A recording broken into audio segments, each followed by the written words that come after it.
More instructions are given regarding the cities of refuge. 3 were already established east of the Jordan, but after taking possession of the land west of the Jordan, 3 more were to be established, making a total of 6. Here also is a provision to increase them to 9 if the land was extended, though in the end this did not happen. The Israelites are to measure the distance between these 3 cities to make escape to one of them always possible, if something unfortunate should happen. An example is given of a freak accident involving an axe. The blood avenger was probably originally a designated family member, but commentators wonder if the role was later given to an official, an elder perhaps. Spilt blood polluted the land and must be dealt with. The refuge cities allowed a cooling off period and a chance for a trial. Presumably, it must be recognised that there is some right to this claim, that no previous enmity was known and that no premeditation was obvious. Because, as verses 11 to 13 show, it was also possible in such a case to have the refugee extradited and executed. Mercy is not permitted in this case, even if the victim's family would rather have monetary compensation than vengeance. The spilt blood must be answered for, a statute which goes back to God's command to Noah in Genesis 9. The role of witnesses is again discussed, but this time the case is that of a false one. The fate of a malicious witness is that they are given whatever sentence they were hoping their victim would receive. Again, the injunction is to show no mercy. The lex talionis applies, the law of retaliation. Eye for an eye, tooth for a tooth. Normally, commentators say that this principle was to counter unlimited vengeance, but in this context, it is the punishment itself. In chapter 20, we have the rules for war, which we briefly discussed in an earlier video.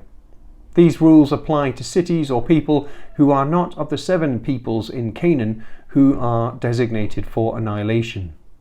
Those were to be shown no mercy, and no exception was to be made for women or children, and no booty was to be taken. This is because, according to verse 18, they might teach the Israelites to do likewise all the abhorrent things that they do. But in the other cases, peace terms may be offered. If they are not accepted and a slaughter ensues, the women and the children are to be spared, and the Israelites are allowed to take all the spoils. Apparently, even later Jewish tradition balked at the severity of cherem, also known as the ban, where no mercy was to be shown and no spoils taken. Some rabbis looked for other ways of interpreting such passages. Some modern commentators think that such warfare never actually happened, but is idealized in these commands. Even if this were so, it would not avoid the fact that God is depicted as requiring it in these special cases. We are best to face the text straight on and trust the Lord in his judgments. The question of God's mysteries will appear later on in Deuteronomy, and the theme of God's justice in the midst of evil will be the theme of Job in particular.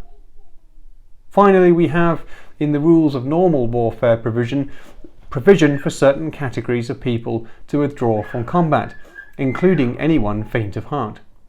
It is not clear why these provisions are made. There was a primitive belief amongst Semitic peoples that these people with their worries and commitments might be vulnerable to demonic influence, but that is not mentioned here.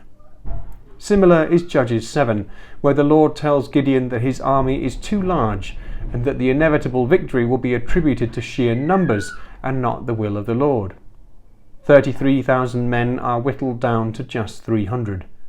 But again, this is not mentioned in these rules of war, and seems anyway to be a special occasion. It may simply be the case that wholehearted commitment is expected, and anyone who is wavering for any reason is allowed to desert. Perhaps also it is subtle encouragement, implying that not everyone is required because the Lord is with them and this is his battle. The priest who speaks at the beginning of the ceremony tells them in 4 ways not to fear. The opening words, "Hear, O Israel," are like the Shema of chapter 6, which they are to recite morning and evening.